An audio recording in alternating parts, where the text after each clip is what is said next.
Hello दोस्तों, मैं हूं आपका दोस्त एडवोकेट शिवेंद्र प्रताप सिंह। आज हम बात करेंगे कि 376 के मामले में अगर आपके खिलाफ 376 की एफआईआर दर्ज हो जाए तो सबसे पहला काम आपको करना क्या चाहिए। ध्यान रखें कि जब भी कभी आपके खिलाफ 376 का केस हो जाए तो दो चीज़ें बहुत अहम बात रखती हैं, मायने रखती हैं। क्या आपका जो संबंध था वो आपसी सहमति से था, पहला कारण।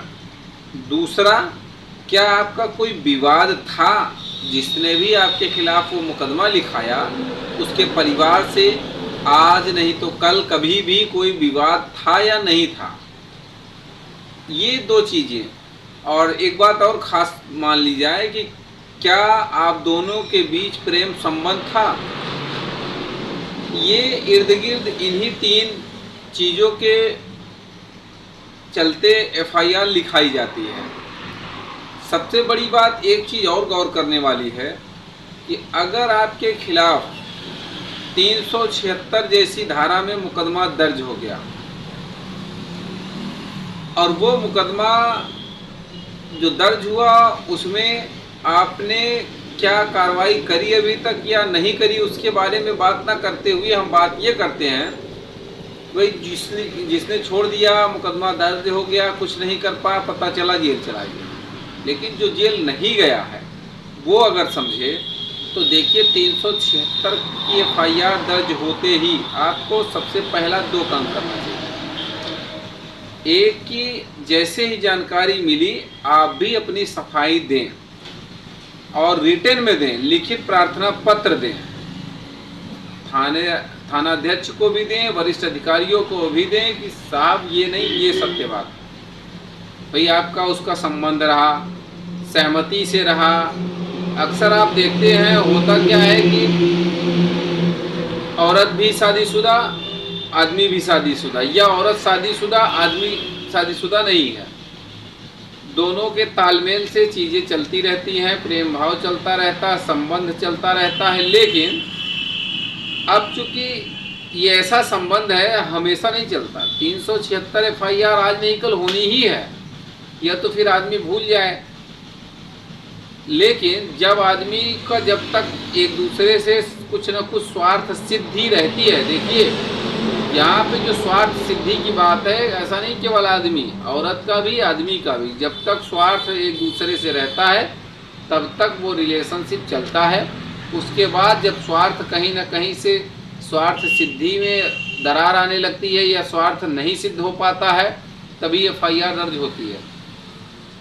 दूसरी चीज़ ये कि अक्सर ये देखने को कहा जाता है, मिलता भी है कि शादीशुदा औरत है और शादीशुदा आदमी है, काफ़ी टाइम तक एक दूसरे से मिलते रहें, दूर जा जा के मिलते रहें। अभी हाल ही का एक मामला है, वो दूर जा जा के भी औरत मिल रही है। आर्मी मैन थे, अभियुक्त जो था वो आर्मी मैन, बहुत दूर जा जा के लोग मिल रहे हैं। अब बाद में लिखा दिया जाता हमारे साथ ज़बरदस्ती किया।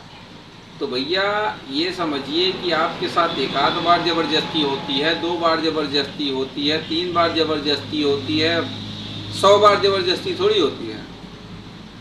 और ज़बरदस्ती आपके साथ कोई करेगा तो आपके यहाँ आके करेगा। अब रहने वाले आदमी जो है एमपी का हो, पहुँच जाए आगरा में और कहे हमारे साथ ज़बरदस्ती हो गई।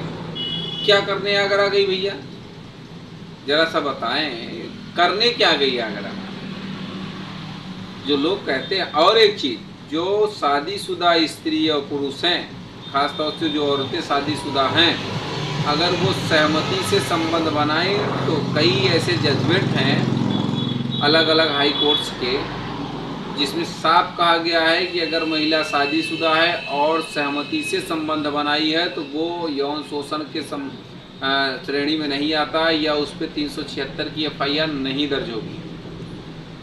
और सही भी बात है, जा जा के कहीं एमपी जाना, कहीं एमपी से आगरा जाना, आगरा से कहीं जो है पश्चिम बंगाल जाना, ये सब क्या है? ये 376 है। इसे तो मौज कहा जाएगा मेरे ख्याल से। क्षमा चाहता हूँ अगर किसी को बुरा लग रहा हो, तो इसे मेरे हिसाब से, मेरी नज़र में इसे मौज कहा जाएगा। दूसरी बात ये भैया जब शादीशुदा हो तो एक तो अपने आदमी के साथ गलत कर रही हो, एक तो जो जिसके साथ कर रही हो उसके साथ गलत कर रही हो। और ऐसे पुरुषों के लिए भी यही हिदायत है। भैया आपके पास आपकी पत्नी है, जो प्रेम वो दे पाएगी क्या दूसरी दे पाएगी? तो ऐसी चीज़ों में पड़ना या बाद में परेशान होना, नौकरी से हाथ धो बैठना, जेल चले जाना, ये सब क्या है?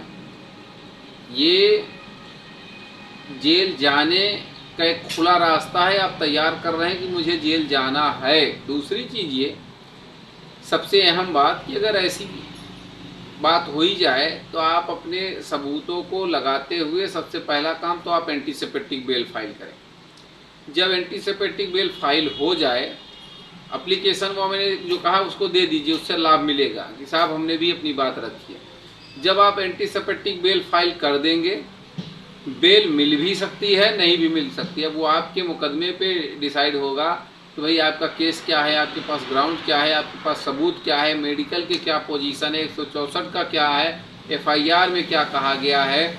ये तमाम चीज़ें जब देख के तब समझ के तब कहा जा सकता है कि हाँ आपकी बेल होगी या नहीं होगी। लेकिन अगर दोनों शादीशुदा हैं तो अमूमन 90% ये मान के चला जाए कि बेल हो ही जाएगी, गारंटी है हो जाएगी। और कुछ इस तरह से अगर ग्राउंड्स है कि काफ़ी लंबे समय से आप दोनों की बातचीत हो रही थी, कोई मेडिकल रिपोर्ट नहीं है, तो फिर बेल तो 100% कहा जाए कि हो ही जाएगी। लेकिन चाहे स्त्री हो चाहे पुरुष हो, उन्हें सख्त हिदायत है कि अगर आप शादीशुदा हैं या गैर शादीशुदा हैं, भैया कोई भी हो, किसी के साथ कोई भी तरह के गलत काम में आप बिल्कुल ना पड़ें।